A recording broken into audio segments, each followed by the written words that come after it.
নমস্কার, আমি অভিনব মল্লিক। আজকে আমরা ক্লাস 6-এর রিভিশন লেসন্সের অ্যাক্টিভিটি 2 দেখে নেব।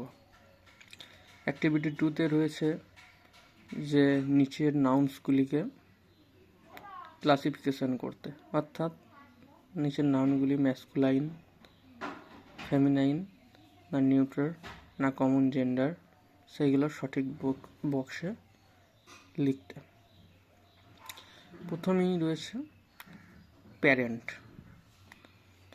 প্যারেন্ট অর্থাৎ মাতা পিতা। মাতা পিতা হচ্ছে উভয় লিঙ্গ, কারণ মাতা পিতা বাবা মা উভয়কেই বোঝায়। তারপরে রয়েছে লায়নেস। লায়নেস অর্থাৎ সিংহী। সিংহী হলো ফেমিনাইন জেন্ডার, এর ম্যাসকুলাইন হচ্ছে লায়ন। তারপরে রয়েছে ট্রি। ট্রি হচ্ছে নিউট্রাল জেন্ডার বা ক্লিবলিঙ্গ, আমরা সবাই জানি। তারপরে রয়েছে নেফিউ। নেফিউ হচ্ছে ম্যাসকুলাইন জেন্ডার, এর ফেমিনাইন করতে দিলে হবে নিস। তারপরে রয়েছে বুল।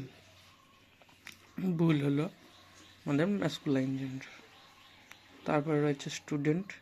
স্টুডেন্ট অর্থাৎ ছাত্রছাত্রী। ছাত্রছাত্রী কমন নাউন, কারণ পুরুষ স্ত্রী উভয়কেই বোঝায়।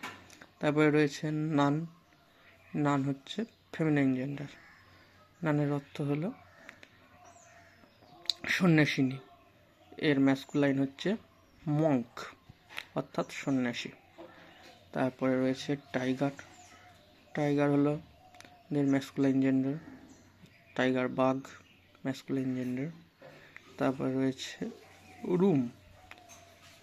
রুম হলো আমাদের নিউট্রাল জেন্ডার বা ক্লিবলিঙ্গ। তারপরে রয়েছে হিন্ড। হিন্ড হচ্ছে ফেমিনাইন। হিন্ডের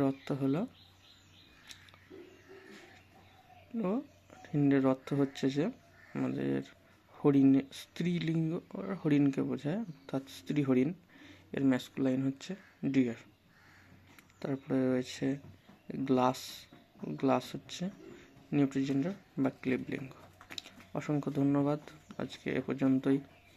খুব শীঘ্রই অ্যাক্টিভিটি 3 নিয়ে আসছি।